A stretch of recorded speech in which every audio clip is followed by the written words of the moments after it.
Hello, my name is Sam, and I would like to discuss something with you that I think is obvious. I think is very important. At least I think it's important enough to make this video to discuss it. Um,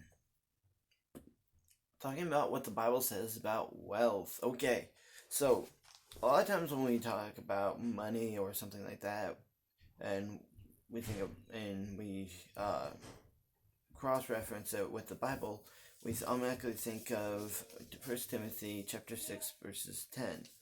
Now, um, the reason why I said that some of you don't know what that verse says, that's okay. I'm gonna go ahead and read it for you. It says, "For the love of money is the root of all evil." Um, so sometimes people just leave it at that. For the sake of context, I'm going to go ahead and read through the entire verse. Uh, which while some covet after they have erred from the faith.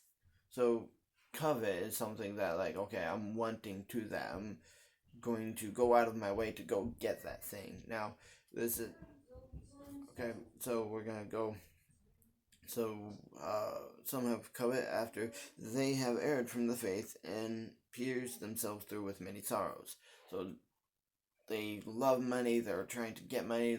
They love money, and they're sorrowful because of it. So that's a lot of times what most people automatically think of whenever you say, "Oh, is money a good thing?"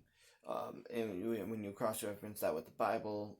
So what we're gonna try to do is through these few minutes, I hopefully, with the help of God, and with the Word of God, I'm going to hopefully help clear that up. Maybe there's some confusion. We're gonna try to clear that up. Now, what we're gonna use to clear that up is this is one of the tools I'm gonna use. It's called the Word of God. It's the Bible. This is a King James Bible. You may use a different version. We're not. I'm not gonna try to discuss that right now. If you use a different Bible, that's uh, that's up to you. Okay. But right now I'm using my King James Bible. We're going to read from Job chapter 1, verse 1. It says, "There was a man in the land of Uz whose name was Job, and that man was perfect and upright, and one that feared God and eschewed evil. And there were born unto him 7 sons and 3 daughters.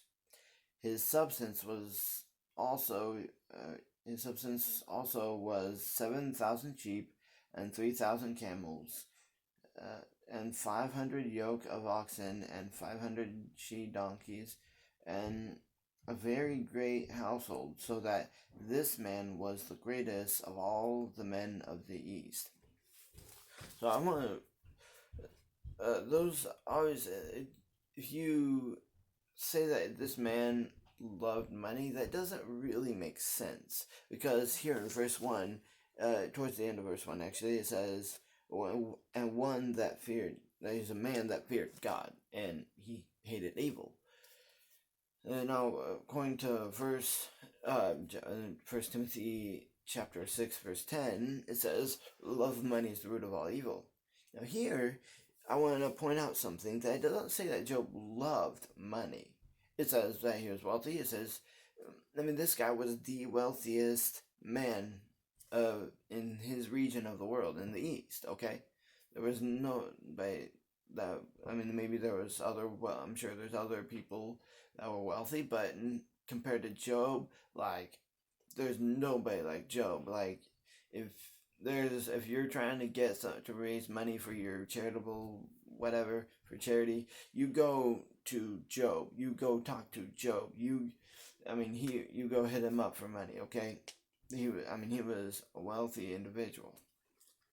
So, what does this mean? Well, I think there's some confusion as to what that means to love money. We're going to go to Proverbs chapter 10, verse 4. Give me a second to turn there. I didn't think about leaving a bookmark there, so that was my fault, and I apologize. Proverbs chapter 10, verse 4. And it says right here, "He becometh poor that dealeth with a slack hand." basically somebody who's putting things off, somebody who's not trying to work, that sort of thing. And it says, but the hand of the diligent maketh rich. This is, now, so I can understand. Some people, their circumstances have led to them being poor, regardless. They've tried and tried to be successful in life, but circumstances have put them elsewhere. Okay. In fact, that actually happened to Job later, where literally everything was lost. That's another story. Basically, the wealthiest man becomes like dirt poor, owns absolutely nothing. Okay. But then later on in Job's life, Lord blesses him for not turning, for staying faithful. So then Job actually becomes even wealthier later on in his story. But we won't go into that right now. What we're going to focus on is money bad? Okay, that we're going to try to this. I think it's a fairly simple concept, but in case it's not, we're going to go through this as carefully as we can. I apologize if I accidentally throw in my opinion. I'm going to really try not to. I really am. But this is, I have a lot of personal side notes when it comes to money and how to spend it, how to save it, and how to make it. Okay. So in Proverbs chapter 10, verse 4, he read that he becometh poor that dealeth with a slack hand. You notice in the beginning of the verse it said he becometh poor. This is inevitable if you're lazy. If you're lazy, becoming poor is inevitable. Okay. And then it says, but the hand of the diligent maketh rich. Basically, somebody who's diligent, who's hardworking, and that hardworking mindset. Okay, now we're going to go on to verse number 5. He that gathereth in summer is a wise son. He that, he's working when it's wise. He's that's out there in the field gathering. Back when this was written, this would have been, this would be a very essential work, maybe farm work. He's going out into the field to gather the food that was planted in the cornfield, whatever. I don't know if they had cornfields back then. I don't know if they planted corn, but regardless, this is somebody who was working when he's supposed to. He wakes up in the morning and says, okay, I need to work. This is what I need to do. So we do it. Okay, now in verse number 5, later on in verse number 5, it says, but he that sleepeth in harvest is the son that causeth shame. Basically, somebody that stays where they're comfortable. Maybe they stay in bed, or they're eating cereal and just getting up at I don't know, noon, something like that. Some people do that. So now I mean to be stepping on your toes, but I'm stepping on your toes. Okay, if you do that. If not, that's great. If you get up at 6 a.m. or whatever, yeah, that's great. Good job. Keep it up. All right. So what we're gonna be talking about, that a lot of interesting stuff there. Now I've been reading a book about this. One particular book. I say a book because one book in particular has caught my attention really well. I think so. It's a very interesting concept. Money is the way we trade. It's a trade. We buy things. It's a commodity that we use to trade for things. We trade things for money, and we trade money for things. That's how the economy works typically. So, I think that's interesting. Most people, now we can go back to that verse in First Timothy where it talks about the love of money is the root of all evil. So let's talk about who loves money. Okay, Job was the wealthiest person in the East. Specifically, it said in the East. So if you want to, this is my personal side note, but he's the wealthiest person in that region. Okay, and I think I mentioned that earlier, but he is the wealthiest person in that region, but he loves God. He's not. It's said he was righteous, which means in First Timothy it says love of money is the root of all evil. So clearly he's not evil. But he's wealthy. That's very interesting. So what makes him evil? What would make what's something we can look for in a person that we could say, okay, yeah, that person is evil because they love money. Everybody has money, and at least a few pennies. If you're poor, I don't know how much money you have. I didn't look in your bank account this morning. I promise you, I didn't do that. Besides, I don't know who's watching this video. So, let's. I should have looked up the numbers, but it was somewhere. If you get paid $10 an hour and you work 10 hours a day for 7 days a week, 365 days a year, for 50 years, you will make, I think it was under 2 to 3 million. I don't remember. It's all off of memory, so I apologize. I'm human. I forget things all the time. So it was like less than 3 million, I think. So most people, I'm going to talk to, if you're Christian or if you attend a church, I'm going to be talking to you guys for a second here. I've met many people that have attended church that they got a job working for like $15 or $10 an hour, and they would stop. And one of the requirements is that they would have to work on Sundays. There's a lot of people out there. I guess I shouldn't say most, but there's a lot of people that would give up on going to church for that job. See, that's one problem that you can look for that. See, they love the root of love of money is the root of all evil. Again, money, evil. See, now I'm not saying if you leave church you're just the purest form of evil, but that's definitely not a good thing. You leaving church, now if you disagree with me, that's a whole nother discussion. We're not gonna really go into that right now. If you disagree with me, please just don't get angry at me, okay? All right. So this person, I want to point out another point that if you do quit church because of a job, for 3 million over the course of 50 years, you realize you just put a price on God. When somebody puts a money price on God, that's when the devil can get you out of church.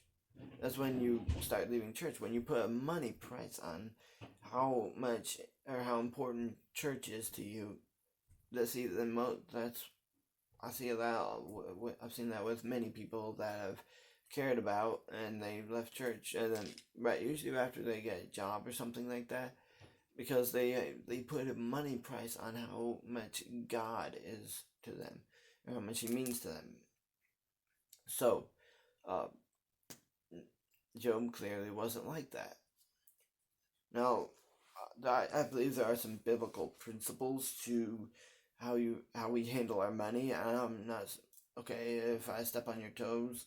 I apologize, but it's probably gonna happen sooner or later in this video. I do apologize. I don't like offending people. Okay, if there's one thing I could avoid throughout life, it would be offending people. Okay, I don't like it, but we're gonna talk about a couple things.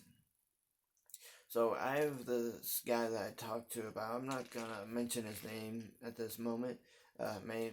With his permission, I might mention his name in a future video if it ever comes up again. But he told me that most Americans are some of the wealthiest. Our nation is one of the wealthiest out there. But did you know that most Americans, if you're watching this video and I asked you how much money do you have in your bank account right now,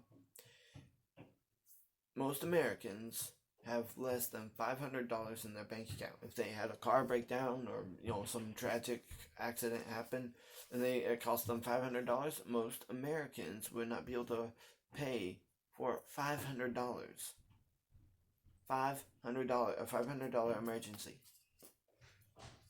And that is very surprising and very alarming too. Did you realize that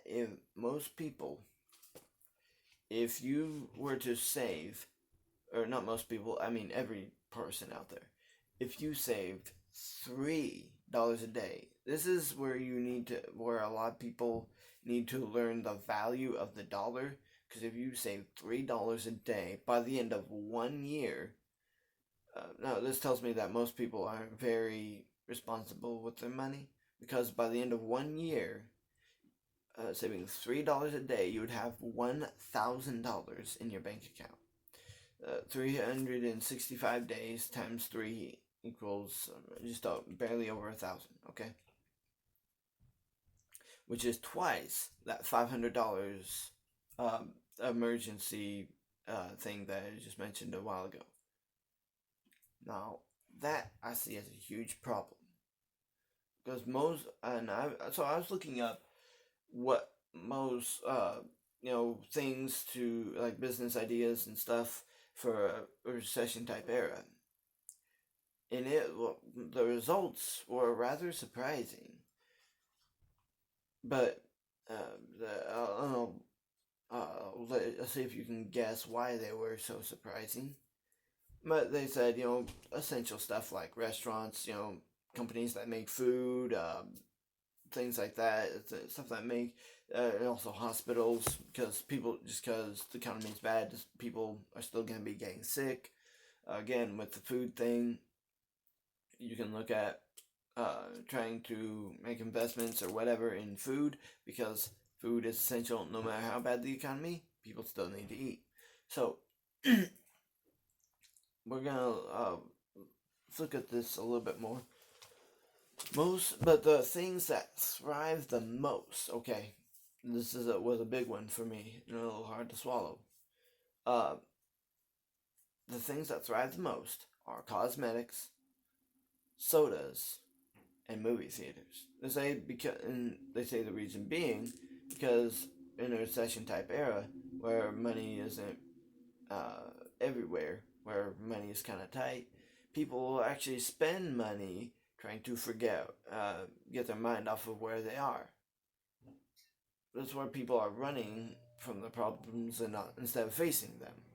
And that can be a huge problem.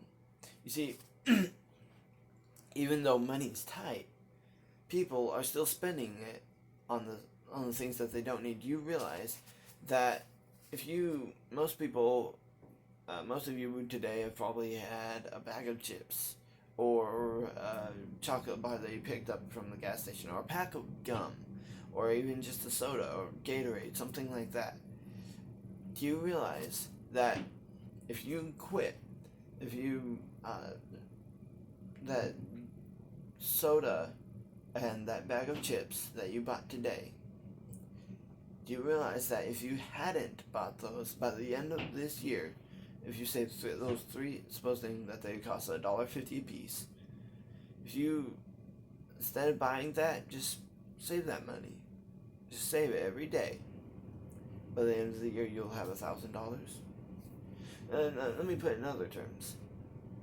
You wonder how so-and-so is so great and so rich, so how they get all their wealth. Well, think about it this way. By the end of 1 year, you just gave them $1,000 and they didn't lift a foot. They could be sitting in bed eating Cheerios, and you just handed them $1,000 by the end of last year. By the end of last year, most of you handed that person, that wealthy individual, $1,000. That, my friend, is crazy. Okay? That, and some people scratch their heads, they can't figure out why they're stuck in poverty. Well, that's pretty self-explanatory. Okay? You're not being responsible with the money that God has given you. No, I'm not saying, if you bought a bag of chips, you're just wicked. Okay, no, these are just simply guidelines and principles to use as you go throughout life. Okay. Now, it's amazing because you could invest that money, that $1,000, and you could make other money. Now, I'm not gonna go into all what you could do with that money, but I might post that on a future video. I don't know, but these are just some principles, some things to think about, and hopefully it got some thoughts turning of how to of money. It's a really interesting concept. Now,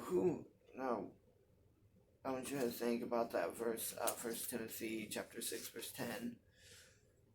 The love of money is the root of all evil. Now, what value does money have in your life? See, all millionaires that I've been reading up on a lot of this stuff, what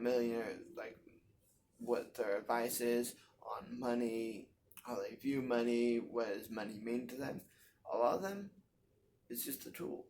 It's simply a tool that they use throughout life. It's just a tool, kind of like a hammer. If I work construction with my dad. If I'm working on a house, the hammer is not what makes me rich. The hammer isn't why I'm rich. I use the hammer in my hand to complete all my tasks, and then in the end, I get paid. The hammer is the tool in my hand. Kind of like the money is money in my hand. It's a tool that I can use, and there's a bunch. You should really research a lot about that stuff.